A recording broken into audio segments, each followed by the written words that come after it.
days ago, the former Budget and Appropriations Committee chair of the National Assembly, I think he was addressing himself to quite a number of issues. And I began to appreciate that no wonder we have the challenges that we have. You know, there is something that the late president, Mr. Speaker, President Mwai Kibaki, used to speak about people being suddenly very clever. And I saw the gentleman trying to tell us, oh, you know, we should not borrow. Even the budget that we are using in this financial year, it is that gentleman actually who passed it on the floor of the National Assembly with a fiscal deficit of almost 5%. How is it that suddenly he has discovered that borrowing is bad? This House has been pushing and insisting. Read, Mr. Speaker, our BSP reports for the last 10 years. Senate has always maintained that don't have a fiscal deficit of above 3.3%, including the report that we passed here. As Senate, we have been quite clear on these things. Our colleagues who have been on the other side, on the National Assembly, cannot be the ones that are lecturing the country at this particular time and telling us, oh, you don't need to do this, we have borrowed this much. We have borrowed because, you know, you passed a budget that has a deficit of close to 1 trillion shillings, and there is no other way of meeting it, Mr. Speaker. Therefore, much as we want to have this conversation, it cannot be that because you are no longer wanted by your colleagues, Mr. Speaker, that you suddenly now want to talk down on everybody and tell us, oh, this and that is not right. I don't know, we are being told NSSF should not do this or the other. Mr. Speaker, you know, I found even that to be extremely ignorant. You know for a fact that here in Nairobi, just a kilometer from where we are gathering, NSSF of Tanzania are putting up an investment, I think, of close to 40 billion Kenya shillings because pension funds world over are looking for opportunities to invest. The problem with us as a country is that we think that it is the work of NSSF to only build houses and sell to citizens. Therefore, no wonder our pension scheme has never grown. A small country, a country with a smaller economy like Uganda, has a bigger pension fund than ours because of innovativeness in their thoughts, Mr. Speaker. And I saw this gentleman telling us, oh, don't build roads, don't do this or the other.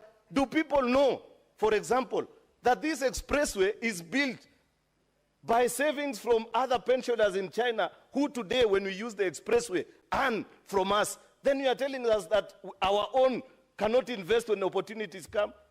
Spare us this kind of lectures, Mr. Speaker. You know, Mr. Speaker, we have to be bold in our decision making and ensure that we are honest and truthful to the country, even as we have conversations about what is it that we can do about our economy.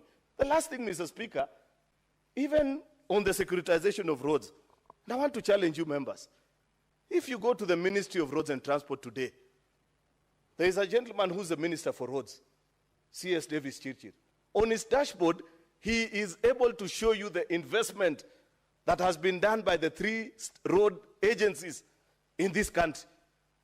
If that thing does not make you boil when you look at it, and I think I'll ask that document be tabled here in Parliament one day. You know, because I'm saying this because I saw the member of Kiharu, that former member of, chair of Budget and Finance Committee, saying that we should not securitize roads levy so that we build roads in other parts of the country. Yet he knows last financial year alone, in his own constituency, he sent 14 billion Kenya shillings to one constituency.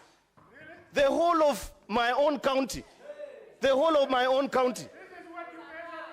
has hardly, you know, then somebody tells us, oh, don't securitize. You know, this loan conversation about repayments of loans, Mr. Speaker, one day we will have to be honest with each other.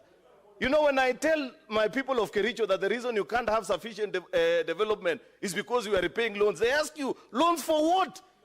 Because they cannot see. One day we will just say, tabulate what is in your county and pay. So that we see. You know, Mr. Speaker, hypocrisy must end in this country. Part of the reason why I love the broad-based government is that we said we want to be honest and end the politics of hypocrisy and politics of blackmail, Mr. Speaker, such as what I saw that young man trying to pursue. You cannot put 14 billion in your constituency, then you come and tell the rest of us who are dealing with bad and poor roads that we cannot look for money to build roads for our own people, Mr. Speaker. Mr. Speaker, I hope that I am still responding to comments made by my colleagues on division of revenue. But I just thought about it and I said, These countries, sometimes you follow things and you wonder. We want equity. There's a point that I said that perhaps was lost. I said, and my colleagues, if it is not so difficult to establish, because now we are doing, in the new formula, the fourth generation formula, we are doing, there's an element called the gross county product, how much a county has been able to produce. What will you produce if you have not been enabled by the national government, Mr. Speaker? You can't produce if you have no roads, if your people are not healthy. There are counties that have 7 level 5 hospitals, while in most of the rural counties, like from where most of us come from, has only 1. And it is a level 5 by name only.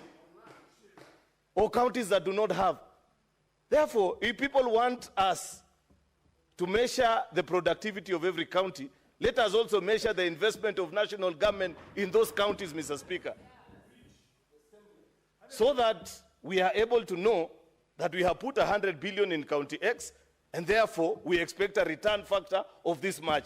If the investment by national government is 1 billion in my county, they should not expect anything, Mr. Speaker. Therefore, Mr. Speaker, this is a moment that we have to be honest and sincere with each other. The reason division of revenue is important, and why Senate cannot come down from 400, the request of 465, Mr. Speaker, is that at least we know what we divide in this House, Mr. Speaker, is equally and equitably shared across all our 47 county governments. That cannot be said of the budget that remains in the other House. And therefore, if it was even possible, Mr. Speaker, we would actually put most of our resources in this House so that we share equitably across the 47 county governments, and the other one which people want to play games with, the little part of it, remains in the other House. Since that is not possible, let us at least begin with this 465, Mr. Speaker. The rest can come later. With those very many remarks, Mr. Speaker, I beg to reply. Finally, Mr. Speaker, in accordance to Standing Order number 66(1), unless the whips, Senator Sifuna and Boni, can tell me that we can raise the numbers to pass this division of revenue, I don't think we have sufficient. Therefore, Mr. Speaker, in accordance to Standing Order 66(3), I want to request. they have already told me, Mr. Speaker, that it is not possible to raise 24 delegations on a Thursday afternoon. Therefore, I request that the putting of the question be deferred until a later date. I thank you, Mr. Speaker. The putting of the question is deferred. Next order. Order number 9, the Creative Economy Support Bill, Senate Bills number 30 of 2024, second reading. Resumption of debate interrupted on Wednesday, 21st May 2025, afternoon.